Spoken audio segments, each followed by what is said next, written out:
त्याच्या पुढे जाऊन मी तुम्हाला सांगेन की पाळी आली तरी प्रॉब्लेम आहे, पाळी नाही आली तरी राईट, बरोबर बोलत, प्रॉब्लेमच आहे. म्हणजे ती आली तरी तुम्हाला प्रॉब्लेम होतो, ती नाही आली तरी आपण टेन्शनमध्ये येतो की बापरे का नाही आली, बरोबर आहे. बोरिवलीमध्ये एका ठिकाणी 8-10 महिलांच्या मॉबमध्ये जेव्हा मी पहिल्यांदा डेमॉन्स्ट्रेशन द्यायला गेलो बोरिवलीमध्ये, तर तिथे 8-10 लेडीज बसल्या होत्या. मी तिथे सुरुवात केली की आपण मासिक पाळीबद्दल बोलणार आहोत, त्याच्याबद्दल जे काही गोष्टी असतात त्या आम्ही सांगतो. सॅनिटरी पॅडबद्दल बोलायला लागलो.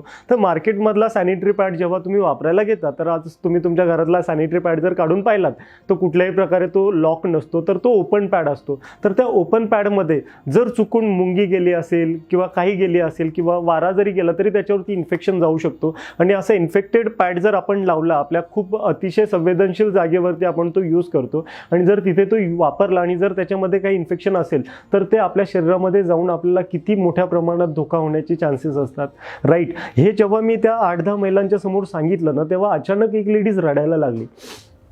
मी टेन्शनमध्ये आलो की अरे बापरे काय होतं, आणि तेव्हा माझी सुरुवात होती, त्यामुळे मला लगेच त्यांना काही बोलता नाही आलं.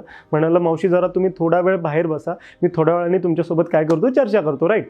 आणि त्या बाहेर गेल्या. मी माझा संपूर्ण कार्यक्रम आटोपला आणि मग त्यानंतर गेलो की कुठे आहेत त्या, का रडल्या. कारण मला जरी मी ते माहिती सांगत होतो तर माझ्या डोक्यामध्ये होतं की ती काल रडत होती ती मावशी, राईट.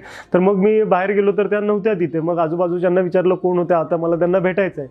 सो त्यांना शोधत त्यांच्या घरी गेलो तर ती माऊली तिथं तिच्या घरामध्ये पण रडत होती. तर मग मी विचारलं काय झालं, का रडताय, माझं काही चुकलं असेल तर मला माफ करा. तर तेव्हा त्यांनी भिंतीकडे त्यांच्या मुलीचा एक फोटो लावला होता. सुंदर मुलगी, एक 23-24 वर्षाची मुलगी असावी ती. तिचा फोटो दाखवला आणि फोटोकडे हात करून म्हणाले ही माझी मुलगी. आणि ही जेव्हा कुठे जॉबला असेल, मॉर्निंगला सकाळी 6:30-7 वाजताची शिफ्ट असेल, मुंबईमधली मुलगी कुठे अंधेरी वगैरेला जॉबला असणार आहे, तर सकाळी ट्रेननी प्रवास आहे म्हणून पटकन एखादा पॅड वापरायला घेतला आणि ती गेली निघून.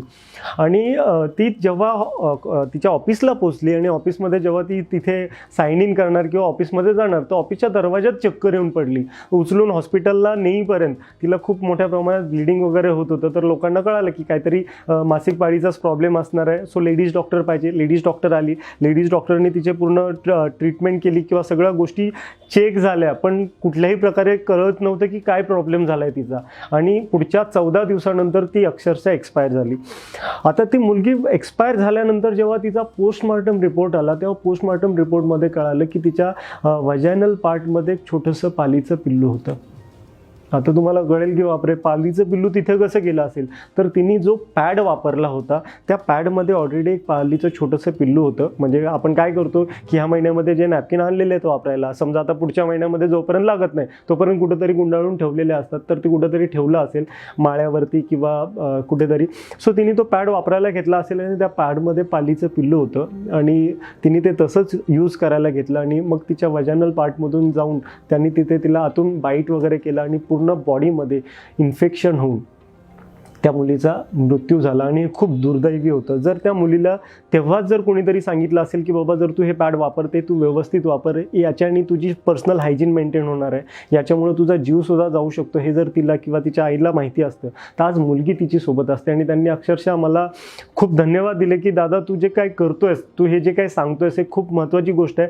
आज माझी मुलगी माझ्यासोबत नाही आहे, पण असं दुसऱ्या कुठल्या माऊलीसोबत होऊ नये.